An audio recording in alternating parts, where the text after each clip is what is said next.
Hey everybody, welcome back to the Chorizo Bros. This is Joseph back at it again with another book review for you.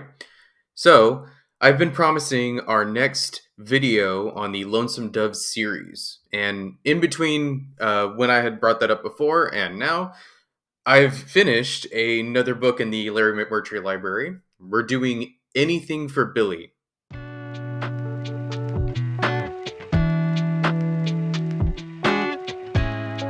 So, this book was published in 1988. It was a bit of a shock to me to find out that this book is as old as I am. So, that made me give a little bit of a fondness towards the book even before I started reading it because I was like, oh, cool. It's like what I write down for my birthday all the time. So, I thought that was kind of fun. This is definitely a lot different than the books that I've already read by Larry McMurtry, and that is completely by design. He clearly had an idea, a concept when he wrote this, that it was going to be different than the things that he was known for already. You might notice that the Lonesome Dove series is known for being, one of the greatest American westerns there is, right? And this does take place in the West, but it is written so different than those. Those are supposed to be these Western stories told on an epic scale, and this is a little bit more personal. This is a lot smaller. Even the chapters are written pretty short. I mean, you're going a couple of pages in, and you're on the next chapter already. And again, like I said before, this is by design. The concept behind this one is, of course, it's a retelling of the Billy the Kid story, a fictionalized version. I had to make sure that I wasn't getting that wrong. That this wasn't going to be like very historically accurate. It's not. I mean, it's definitely follows some of the things that happened to him, but the story itself is fictional, and it is written through Benjamin Sippy, who is in story a dime novelist who sort of ingratiates himself to the Billy the Kid character and sort of his crew, and he follows them along. Now, this was the right move on Larry McMurtry's part because it's told through Benjamin Sippy's perspective the entire time, and what it allows us to do as a reader and him to do as a storyteller is for us to demystify the Billy the Kid mythology. So we get to see it through not Billy the Kid's perspective. We see it through Benjamin Sippy's perspective, and we get to see all of his faults, his vulnerabilities. We see the realistic human that he definitely was. We see him scared. He's superstitious. There's a lot of kind of talk about how he's a bad shot with a six shooter, with a pistol. So there's a whole conversation they have about how Billy the Kid has to get up close with a shotgun because he's piss poor at shooting. And there's whole scenes, multiple scenes, and multiple conversations about how he's a lousy shot. And I thought that was pretty cool because it was like, yeah, well, just because somebody has a mythology behind them doesn't mean that he's necessarily good at horse riding or banditry or whatever. And I felt that lent a realistic tone to the entirety of the story because, like I said, you get to see Billy the Kid demystified. It was not unlike some stories where what you do is you tell the story through someone with the main character, and it's for that exact reason. It's just it wouldn't be as interesting if I was reading his thoughts and his perspective on this, Billy the Kid's, right? I would feel like it was an unreliable narrator when I don't want one. So yeah, there's a lot of fun stuff that goes on here with traditional Western stories. There's trekking across barren land. There's little towns where they haven't eaten in days, and they just want a bowl of beans and chilies. There's talk of ranches and vendettas and crews and blustering and violence. So this hits all those marks. If you're interested in any of that stuff, it's got that in spades. That's what this whole book is just all of that stuff with a little bit of good humor to it. One of the parts that I literally laughed out loud was Benjamin Sippy's retelling, or he's kind of explaining how hard it is to actually rob a train, like how difficult it is to get the damn train to stop.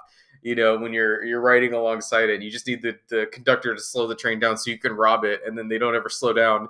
And he's talking about how frustrating that is, and that just had me laugh. I was like, that's so fucking funny because it's probably, there were instances like that where, a bandit had his adrenaline up and he's going to go steal, and rob this train and steal all the shit and just couldn't make it up to the train. And that it's so funny.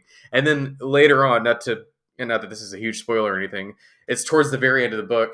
Um, Sippy is telling this story about a botched train robbery to somebody else, and he's the guy that he's telling this story to is just laughing his ass off at how just bad they were at stealing shit off trains. It was so fucking funny, and I really appreciated that humor and that it's great. It's one of my favorite things about this was just yes, it does get dark and all that stuff is still in there, but it does have humorous moments like that. So very much something that I enjoyed. Overall, I want to give this novel probably like a 3.5. This isn't a masterpiece like Lonesome Dove was. This isn't going to be one of those novels that I think about constantly or that I'm going to necessarily want to revisit over and over. I'm probably going to read it again because it was fun. I did enjoy myself. It is thoroughly entertaining and it has, like I said, all the things that I really enjoy in reading just a fun novel. So yeah, it's definitely a positive review, and I think that if you can appreciate this kind of concept, I almost feel like it's a bit of a commentary, not that this is too deep, but it's a bit of a commentary on his career, making this main character, this perspective that we see, a novelist. It's not unlike how like Stephen King does, where he makes every fucking character a writer, and it's because it's just it's an easy way to relate for him to relate to his character that he's writing. So I think McMurtry was kind of doing that here. I think he was going, well, how would I contextualize what's happening as a writer myself? How would I do this? And that's kind of like an exploration of, which he does already, of the Western legend. And instead of it being in a fictional character like Augustus and Woodrow, it's somebody from history, Billy the Kid. So fantastic. It was interesting to see him do this project in that way with that context. While I read, I'll find interesting lines or something that stood out, and I'll try to read a passage from the book that I highlighted in here. I put these little adhesive strips in there to like know where it is. And I don't know what I did. I must have thrown the book on my passenger seat because I was reading before my shift, and I think it knocked a couple of the little markers that I had out, and I was kind of bummed about that because I opened it and was, oh no, I lost my little spots. So, I'm not going to be able to read the exciting lines or interesting lines that I'm not going to try to go and find them again. So, Billy gave me a chip-toothed grin. I would have guessed him to be no more than 17 at the time, and short for his age at that. In fact, he was almost a runt, and ugly as Sunday. His dirty black coat was about 3 sizes too big for him. So yeah, there you go again. So if you were to tell this story like the again mythology, the myth version of Billy the Kid, and you were telling this story to somebody, in their head they would sort of make him look like a hero, like in their head if they don't know what he looks like. But it's pretty clear that Billy the Kid was fucking fugly. And it is fun to see him described as such because it's a realistic thing. Howdy, Mr. Sippy. Are you from Mississippi? He said, and burst out laughing. In those days, Billy was always getting tickled at his own remarks. When he laughed at one of his own jokes, you couldn't help liking him. He was just a winning kid. He's affectionately called Billy Bone. So not they don't call him, or at least Sippy doesn't call him Billy the Kid. He calls him Billy Bone. Though now, when I think of Billy Bone giggling at one of his own little sallies, I soon grew blind with tears. Sentimental, I guess. But there was a time when I would have done anything for Billy. It's a shout out to the title of the novel. There's this whole thing with mythology, that kind of concept of there's something being grandiose about this life, about this person, about this lifestyle. And he's plagued by this hallucination, or I'm unsure of what it is, but he is hounded by a death dog. So he has this sort of they'll be at camp, and then he'll just be up and rocking and scared, and he's thinking that this death dog is coming after him. And I like that as like a character thing of him sort of feeling like um, the consequences of his actions are going to come at him, but it doesn't really change how he lives. I really like that. So I'll go ahead and see what I saved here and see if it's gonna land for the show. This is gonna be worth a shit or not. Yeah, why did I highlight that? Okay, so for context here, Sippy is talking about leaving Dora, his wife, and his kids at home, and ready to embark on an adventure. And something about the way that this is written sort of really made me feel like kind of being in the character's head about it. And it's just a short little paragraph. Why would I need cheap tales once I was bound for the real, even by substandards, the mighty real West? I had jettisoned my sedate habits. Why not also jettison my gaudy dreams? Yeah, I thought that was a cool line. Again, it was like maybe how McMurtry thought about, having this life of a writer, but like, even though he wrote about Western adventures, that maybe there was a part of him that wanted to let it all go and him be on the adventure, not a character he was writing. I think that's kind of like what I thought when I saved that. All right, and this was very end of the book here. I figured right then it was goodbye to the dime novel.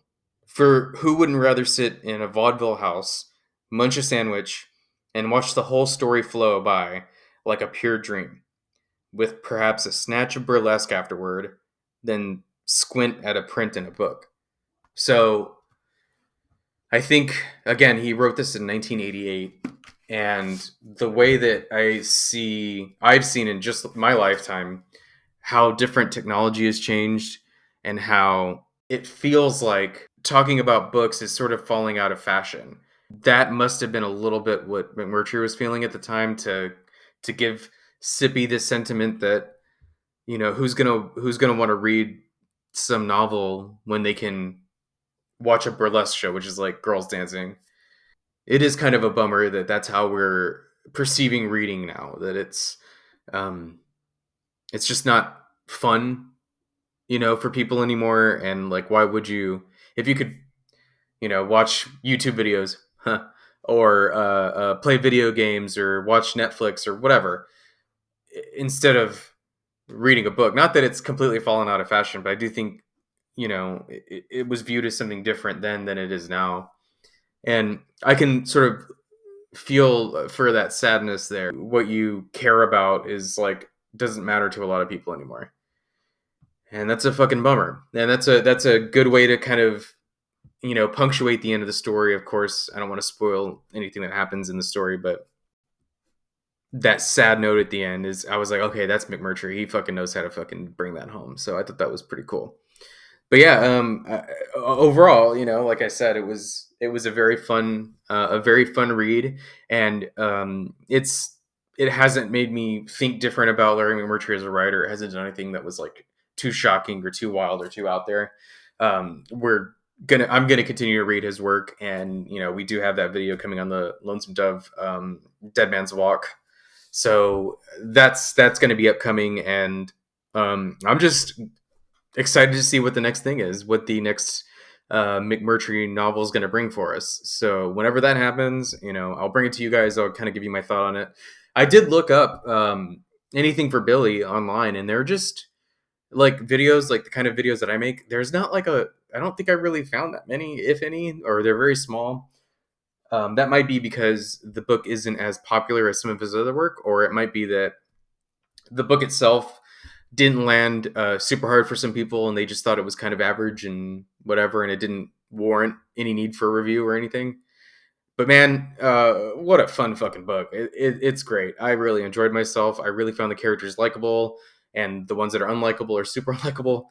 And yeah, it was just cool to see like how a friend would tell his friend's story. I thought that was pretty fucking cool. So, but on that note, you guys, I'm going to get out of here. Thank you so much for joining me for this little video.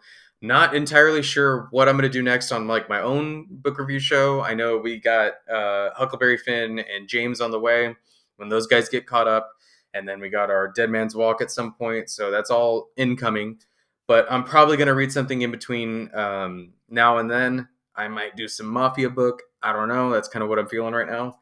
So that'll be upcoming very soon. Thanks again. Like and subscribe. Leave some comments. Tell me what I should do next, guys. Thank you again.